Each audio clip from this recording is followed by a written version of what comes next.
Vanakkam,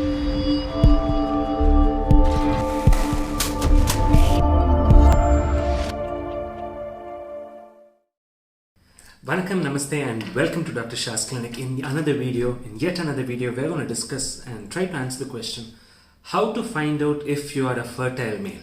So, you may not be in a situation where, you can go to a lab and get tested, do a conventional semen analysis, or you may not even be comfortable visiting a fertility specialist or an andrologist. And maybe you have this question in your mind, how do I know if I'm fertile, right? So, now there's no hard and fast answer, there's no, right answer to the question, but there are some signs which probably indicate that, to some extent your fertility is okay, right? But remember, these are all signs. They're not sure shot symbols for establishing a diagnosis with respect to fertility, because the best test that you can do for yourself from a fertility perspective or a male fertility perspective is the semen analysis, and nothing beats that.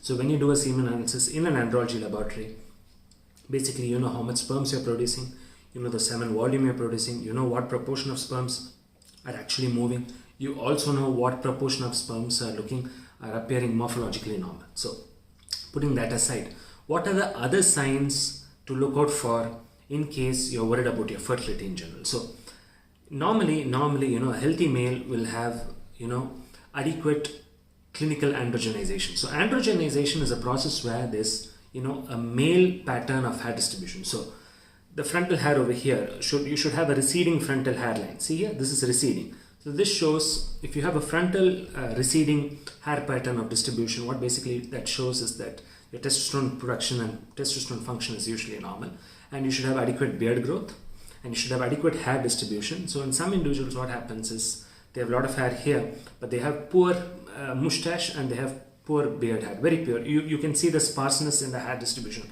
And in these patients, we clinically suspect hypogonadotrophic hypogonadism, and this is associated with severe male factor infertility. In these men, normally we don't expect sperm production, or we see sperm production that's very, very, very, very low, hardly sperm production most of the time. So hair growth itself is, usually one of the, signs that fertility, the male fertility potential may be there and may be okay. So that's one thing. Then you can also look at the jawline, right? So usually men who have high testosterone usually have a wide jawline. So that's another sign of male fertility. The other sign that you should look for is, secondary sex characters like the beard, mustache, receding hairline, underarm hair, adequate hair distribution on the chest, and adequate hair distribution near your private part, that is behind your male organ, that is the penis, and also adequate hair distribution in and around the scrotum. So those are all secondary sexual characters, as well as other characteristics that you would look for with respect to signs of fertility include organ size. So the penis size should be, at least for Indian average, the Indian average penis size is anywhere between, say, about 6 centimeter all the way to 9 centimeter. Any size above 6 centimeter is usually completely fine. But if you notice your penis size is very small, less than 3.5 centimeter in the flaccid state, then you have to be evaluated for micropenis. At the same point of time, not just penis size that's important. You also have to see whether both your testes are descended in the scrotum and are present within the sac. So you can do a self-examination. You can gently hold your testicular region and gently press and see if both the testes are in the sac. That's very, very important. The testis is nothing like will be usually soft and soft and somewhat firm, right, to palpate when you clinically palpate, and well-rounded. So the normal testicular size can range anywhere from 4 cc up to all the way to 12 cc and 13 cc. So those are the normal testicular sizes. Although it's difficult to do an accurate estimation of testicular size at home, just seeing the presence of the testis, just see if you have two testes, if you can feel two masses in the scrotal sac below, that's very important, and that's a sign of male fertility. And to some extent, when you palpate your own testis, if you find the testis, to some extent reasonably firm and of reasonable size, right, like say 4 cc or 5 cc or 6 cc, then you know that to some extent sperm production is there. In some males, what happens is the testis will be so small that you cannot even palpate it, and for these patients they have what's called as testicular failure or seminiferous tubular failure, again a severe form of male factor infertility. In some individuals, the testis will not even be descent. So there may be one testis in one sac and the other testis may not even be palpable. and that's again another problem. In some individuals, both the testes may not be in the sac. That's another problem. Undescended testes, very poor prognosis as far as male fertility is concerned.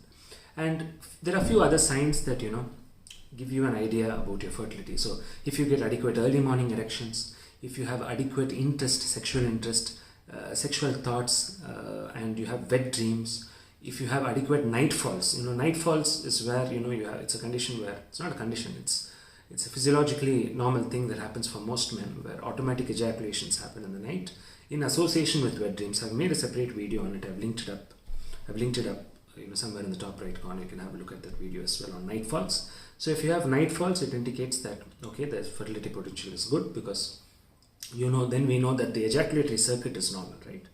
And if you get wet dreams, your libido is good, you get early morning erection, good pattern of sexual thoughts, say maybe 2-3 sexual thoughts a day, maybe you're very busy, maybe you get one sexual thought a day, and in general your sex interest is good, your libido and overall sexual drives are good, and these are all signs that to some extent, yes, your male fertility potential is entrapped. So you have these signs which are more psychological psychophysiological signs, as well as you have signs that we discussed earlier with respect to the androgenization or the hair distribution, secondary sex characteristics. So these are all signs that actually show that yes, that that from the fertility potential you're probably safe and there's nothing much to worry about. But still, how do you know if you're a fertile male? The best way to know that if that your fertility is intact is doing a semen analysis. Although semen analysis is not a guarantee of your fertility, if your female partner is normal and healthy and your semen parameters are within the WHO 2010 reference manual guidelines, that is, your sperm count is in the range of 15 million per ml, semen volume is 1.3 to 1.7 ml, progressive motility is 32%, normal forms you have 3%. Most probably the likelihood of fathering a child in the first year of your marriage is quite high. So I hope you enjoyed this video on how do you know if you're a fertile male. Please like, comment and subscribe. Share this video with all your friends and loved ones, and I'll see you soon with another video. This is Dr. Shah. Vanakkam.